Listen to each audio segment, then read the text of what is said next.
అంబటి రాంబాబు ఎపిసోడ్లో నిన్న జగన్మోహన్ రెడ్డి గారు ప్రత్యేకించి అంబటి రాంబాబు గారి కుమార్తెను పలకరించడానికి వెళ్ళినప్పుడు ఆయన చేసిన వ్యాఖ్యలు చాలా చాలా హాస్యాస్పదం. ముఖ్యంగా పవన్ కళ్యాణ్ గారి కోసం ఇవాళ జనసేన పార్టీ చోడవరం అత్యంత తీవ్రంగా ఖండిస్తుంది. రాంబాబు గారు ఎంత పరుషమైన భాష మాట్లాడతాడో, ఎంత అగ్లీగా బిహేవ్ చేస్తాడో రాష్ట్రంలో ప్రతి ఒక్కరూ తెలుసు.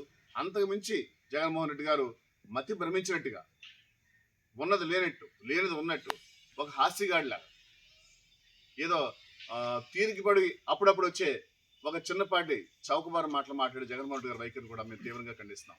ఎంత సింపుల్గా చెప్తున్నాడు జగన్మోహన్ రెడ్డి గారు. అన్న రెండు మాటలు అన్నాడు, మళ్ళా క్షమాపణ అడిగాడు. మీకు అది అలవాటు అయిపోయింది.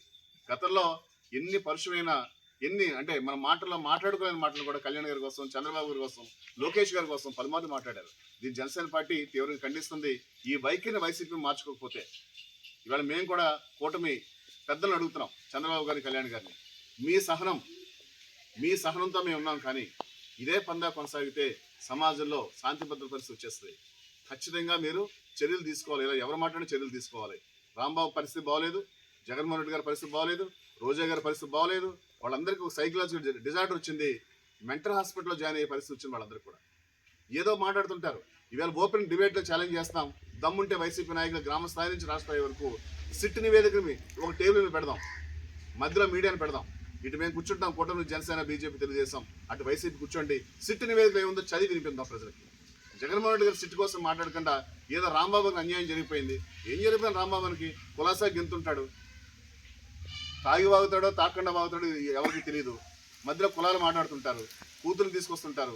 ఏమ్మా మరి మీ నాన్నగారు అంతమంది మహిళల కోసం అంత అన్యాయంగా మాట్లాడినప్పుడు ఒక ఆడపిల్లగా నీకు కూడా ఉండాలి కదా. ఆ అమ్మాయి కూడా మా అమ్మాయి లాంటిదే. ఇటువంటి మీరు కూడా తెలుసుకోండి అమ్మా. మీ నాన్నగారిదే తప్పు, మీ తప్పు నేను అంటలేదు ఎప్పుడు కూడా. ఆడపిల్లగానే ఉండాలంటే జనసేన పార్టీ సిద్ధాంతం. కళ్యాణ్ గారు ఒక్క ఆడపిల్ల కోసం ఒక మాట మాట్లాడి చూపించగలరా? అసలు అంబటి రాంబాబుకి పవన్ కళ్యాణ్ గారు పోలికెట్టండి, అంబటి రాంబాబుకి చంద్రబాబు గారు పోలికెట్టండి.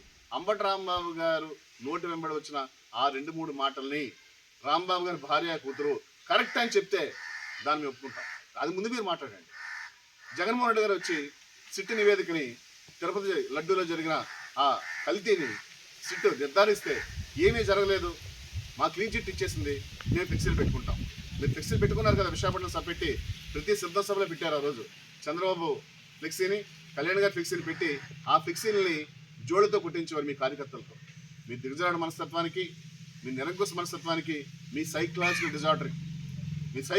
డిజార్డర్కి అత్యంత అవసరం. ఈవేళ మీకు వైద్యుల అవసరం ఉంది, రాంబాబుకి అవసరం ఉంది, జగన్ గారికి అవసరం ఉంది. వైద్యుల పర్యవేక్షణ మీరు ఉండాలి తప్ప ప్రజల కోసం మీరేం సేవ చేయక్కర్లేదండి. ఇవాళ కూటమి ప్రభుత్వం ముఖ్యంగా నరేంద్ర మోడీ గారి నాయకత్వంలో, గౌరవ చంద్రబాబు నాయకత్వంలో, గౌరవ కళ్యాణ్ గారి నాయకత్వంలో ప్రజల కోసం నిరంతరం పనిచేస్తుంది. ఈ ప్రక్రియను అడ్డుకోవాలని చూస్తే ప్రజలు క్షమించరు. ప్రజలను కూడా అప్పీల్ చేస్తున్నాను, మీరు కూడా మాట్లాడాలి, మీరు కూడా ఆలోచించాలి. ఇటువంటి శక్తిని ఏరివేరేయాలి. రాజకీయాల్లో ఉండడానికి అర్హత లేని మనుషుల కింద ఇవాళ జగన్మోహన్ రెడ్డి గారు, రాంబాబు ఉన్నారు. మరోమారు చెప్తున్నాం, కూటమి ప్రభుత్వం ఇటువంటి వాళ్ళని ఉక్కుపాదం పనిచేయాలని జనసేన పార్టీ డిమాండ్ చేస్తుంది. పివిఎస్ రాజు, ఇన్ఛార్జ్, జనసేన పార్టీ చోడవరం.